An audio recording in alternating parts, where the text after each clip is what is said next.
Kamusta mga ka-crypto? Ito ang Cryptomulos at welcome back sa ating channel. Ready na ba kayo sa isang bagong adventure sa mundo ng crypto?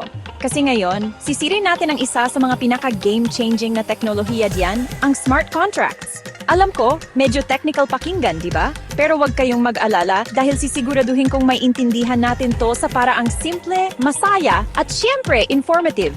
Parang nag-usap lang tayo dito, chill lang.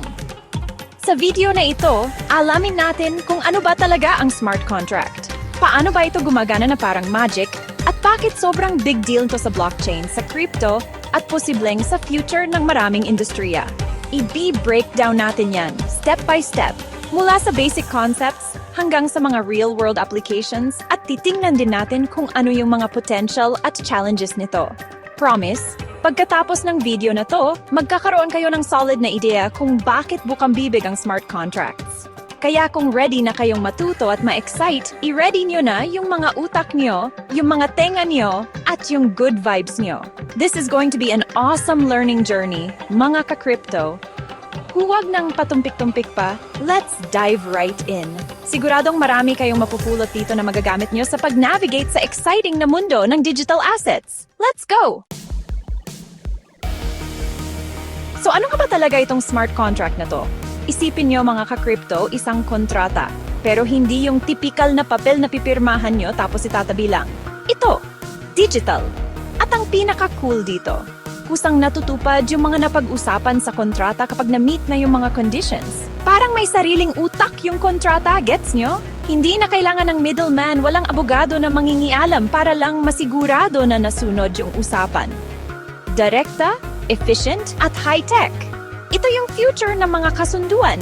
Promise! Para mas madali nating ma-imagine, isipin nyo yung isang vending machine. Diba pag naghulog ka ng tamang bayad, automatic na ibibigay sa'yo ng machine yung napili mong snack o inumin. Action executed? Ganon yung basic idea ng smart contract. Pero syempre, mas complex at mas maraming pwedeng gawin. Instead na soft drinks, pwede itong mag-transfer ng digital assets, mag-release ng funds, o kaya mag-register ng ownership. Ang galing, no? It's all about automation based on pre-agreed rules. Ang smart sa smart contract ay dahil ito ay self-executing. Nakaprograma na yung if-then logic sa mismong code ng contract. If mangyari ang isang specific event, then automatic na i-execute ng contract yung corresponding action. Okay, so naintindihan na natin kung ano ang smart contract. Pero ang next question, paano ba talaga ito gumagana behind the scenes? Ano yung magic na nangyayari? Well, hindi siya magic, mga ka-crypto. It's all about code. Ang smart contract ay, in essence, isang computer program. Isang set of instructions na sinusulat ng mga developers gamit ang specific programming languages, tulad ng Solidity para sa Ethereum blockchain. Itong code na to ang naglalaman ng lahat ng rules, conditions, at actions ng contract. Once naisulat na yung code ng smart contract, ay di-deploy ito sa isang blockchain. Pag na-deploy na, para na siyang independent agent na nakastore sa decentralized network. Hindi na ito kontrolado ng isang central entity. Nandoon na siya, nag-aabang na matrigger yung mga conditions na nakapaloob sa code niya. Isipin nyo na parang nag-upload ka ng isang app sa App Store, pero instead na sa phone mo lang tumatakbo siya sa libo-libong computer sa buong mundo. All at the same time. Ang core ng operation ng isang smart contract ay yung if-then logic, or minsan if this then that. Super straightforward lang yung concept. Kung if matupad ang isang specific na kondisyon, can isasagawa ng kontrata ang isang specific na aksyon. Ngayon, alam na natin kung ano ang smart contracts at paano sila gumagana. Pero saan ba talaga natin sila pwedeng magamit? Baka isipin nyo, pang-crypto lang to. Well, hold your horses mga ka-crypto dahil sobrang lawak ng potential applications nito at marami na ang ginagamit sa totoong buhay. Isa-isahin natin yung mga pinaka-exciting na use cases.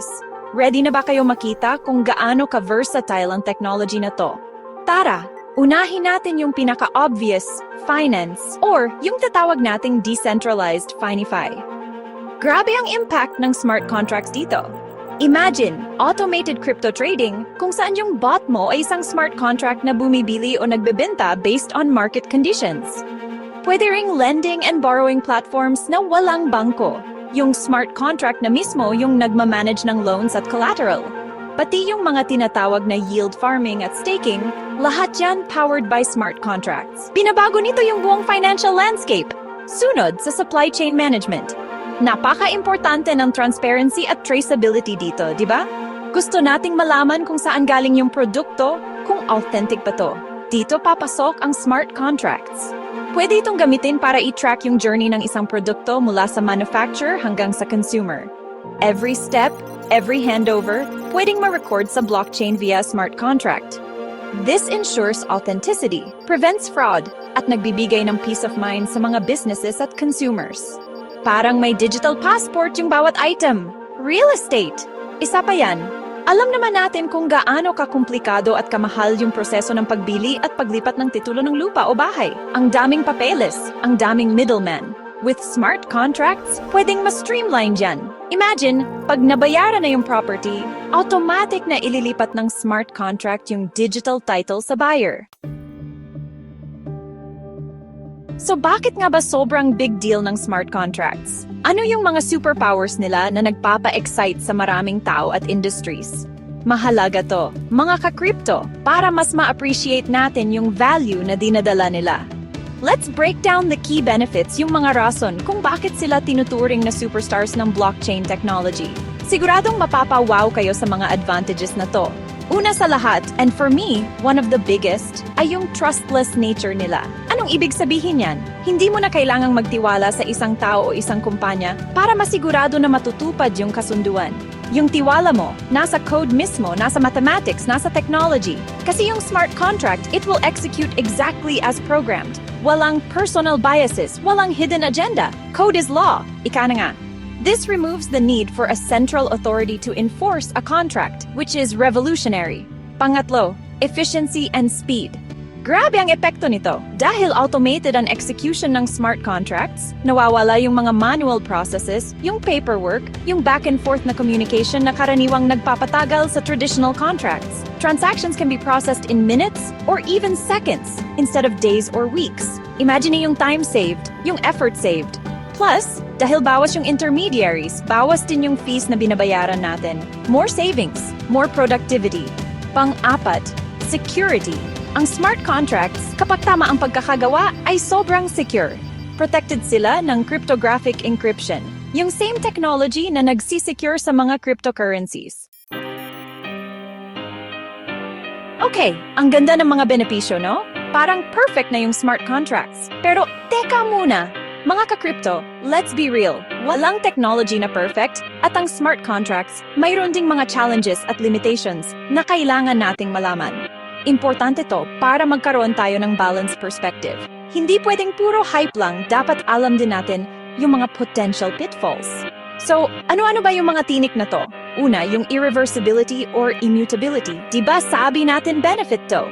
Yes, for security. Pero it can also be a challenge. Kapag na-deploy na ang isang smart contract sa blockchain at may mali pala sa code, isang bug, isang loophole, sobrang hirap or minsan imposible na itong baguhin o i-correct. Code is law na nga eh. Kung may error, yung error na yun ang masusunod. We've seen major incidents in the past, like the DAO hack, where millions were lost due to a vulnerability in the smart contract code. Kaya crucial ang thorough auditing. Pangatlo, yung complexity sa paggawa. Ang pagsusulat ng secure at reliable na smart contract code ay hindi biro. Kailangan ng specialized skills and expertise in blockchain technology and programming languages like Solidity. Isang maliit na pagkakamali sa code, pwedeng magkaroon ng malaking financial loss or security breach. So, nalaman na natin yung ganda at yung mga hamon ng smart contracts. Ngayon, saan ba tayo papunta? Ano yung kinabukasan na naghihay para sa technology na to? Mga ka-crypto, masasabi kong we are just scratching the surface. Ang potential ng smart contracts ay sobrang lawak at naniniwala akong isa sila sa mga magiging pundasyon ng future ng internet at ng maraming industries. This is not just a fleeting trend. It's a fundamental shift. Sa pag-usbong ng Web3, yung tinatawag na decentralized internet, ang smart contracts ang magiging backbone niyan. Ang mga decentralized applications na nakikita natin ngayon, from DeFi to gaming to social media, Lahat yan heavily rely on smart contracts to function without central authorities. As Web3 matures, mas dadami pa yung mga innovative dApps na gagamit ng smart contracts in ways na hindi pa natin na-imagine ngayon. Parang nung early days ng internet, sino ba mag-akala na magkakaroon ng Facebook o YouTube? Nakikita ko rin na mas magiging smarter pa yung mga smart contracts. With the integration of artificial intelligence, AI, and machine learning, pwedeng magkaroon ng smart contracts na kayang mag-adapt, matuto, at gumawa ng mas complex decisions based on real-time data. Imagine AI-powered smart contracts na nag-optimize ng supply chains, or nagma-manage ng energy grids, or even personalizing financial advice. The synergy between AI and smart contracts is incredibly promising. Tapos, yung Internet of Things, IoT. Billion-bilyong devices yung connected sa internet, from smart homes to industrial sensors. Smart contracts can enable secure and automated interactions between these devices. Halimbawa, yung smart car mo, pwedeng automatic na magbayad ng parking or toll fees via a smart contract. O kaya yung smart fridge mo, pwedeng automatic na umorder ng gatas kapag paubos na at yung payment through a smart contract. Ang possibilities for M2M machine-to-machine economy are huge. Ayan, mga ka-crypto! Grabe, ang dami nating napag-usapan tungkol sa smart contracts, no? From what they are, how they work, their amazing uses, benefits, and even the challenges.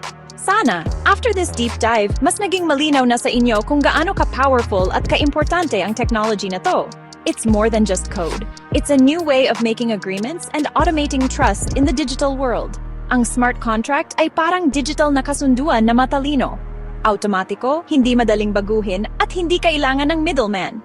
Kung gusto mong maintindihan ang future ng blockchain, dito ka magsimula sa cryptomulus.com.